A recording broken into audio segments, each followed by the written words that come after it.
અમદાવાદ દર વર્ષ જેમ આ વખતે બી ફેશન ફેસ્ટિવલ મનાવવામાં આવી રહી છે ત્યારે દેશનગરી મંત્રી અને મુખ્યમંત્રી કરાવશે પ્રારંભ।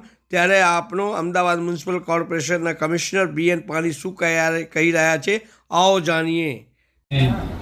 જે માનનીય મેયરશ્રીએ કીધું એના સાથે સાથે કેટલા બાબતો છે જે આપણા ધ્યાનમાં રાખવા માંગીએ છીએ।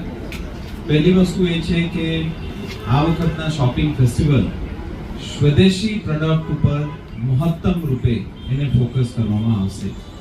એટલે આપણા માટે સ્વદેશી મુખ્ય બાબત રહેશે અને એ સ્વદેશીનું મુખ્ય ભાવના એવું છે કે આપણા જે પ્રોડક્ટ છે એ પ્રોડક્ટ ખૂબ સારા હોય છે, એને એક મંચ આપવાનું હોય છે, એને એક પેકેજિંગ આપવાનું હોય છે અને એને એ કારીગરોને માર્કેટિંગ સ્કિલ્સ પણ આપવાનું હોય છે। એટલે એ રીતે સ્વદેશી આ વખતના મુખ્ય ફોકસ રહેશે।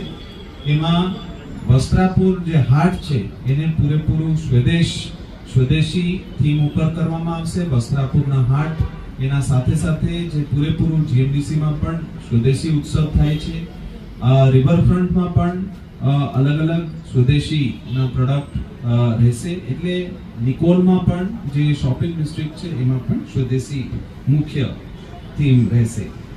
સેકન્ડ વસ્તુ જે છે એ છે કે અત્યાર સુધી ગત વર્ષ કરતા 2000 થી વધારે જે શોપ્સ છે, રિટેલ ઇન્સ્ટિટ્યુશન છે એ લોકો રજીસ્ટ્રેશન કર્યા છે। એ આપણા માટે આનંદ અને ગૌરવની બાબત છે કે અમદાવાદ શોપિંગ ફેસ્ટિવલ 2.0 ના એડિશનમાં આપણા દુકાનો, રિટેલ ઇન્સ્ટિટ્યુશન્સ એના પ્રત્યે આપણા પાસે ખૂબ સારો પ્રતિસાદ મળ્યા છે। એ સેકન્ડ વસ્તુ છે। થર્ડ વસ્તુ છે કે આ વખતના જે આપણા શોપિંગ ફેસ્ટિવલ છે એમાં ઓલ્ડ સિટી, માણેક ચોક, ભદ્ર પ્લાઝા અને એના આજુબાજુના જે દુકાનો છે એને ખૂબ વધારે પ્રાધાન્ય આપવામાં આવ્યું છે। ભદ્ર જે છે એ પૂરેપૂરું એન્ક્રોચમેન્ટમાંથી ખુલ્લું કરીને એ ખરેખર એના આજુબાજુ જેવી રીતે માનનીય મેયરશ્રીએ કીધું પ્રવાસન છે, પ્રવાસનમાં વેગ આપવાનું બાબત છે અને આજુબાજુના જે જૂના આપણા ધરોહર છે, માણેક ચોક છે, એનું આજુબાજુના પોળ છે, એમાં પણ શોપિંગ નું વેગ મળે એટલા માટે આ વખતે એને પણ આપણે ખાસ કરીને એને પણ લેવામાં આવ્યું છે। જે રીતે આપણે વાત કર્યું છે કે કલ્ચરલ પ્રોગ્રામમાં કોન્સર્ટ્સ માં મુખ્ય કેટલા લોકો જે છે, દાખલા તરીકે ઉદિત નારાયણજીના પુત્ર આદિત્ય નારાયણ જે છે એ રહેશે, રેખા ભારદ્વાજ રહેશે, મિસ્ટર મુચ્છલ રહેશે અને એવા ઘણા બધા ઇન્ડિયન આઇડોલ અને એવા ઘણા બધા લોકો રહેશે।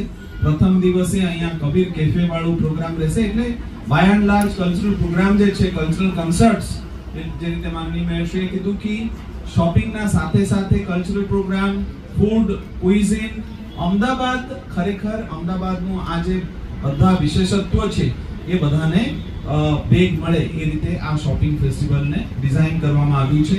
અને આ વખતે શોપિંગ ફેસ્ટિવલને પ્રમોટ કરવા માટે આખા ભારતમાં અલગ અલગ એરપોર્ટ્સમાં એને પ્રમોટ કરવામાં આવ્યું છે।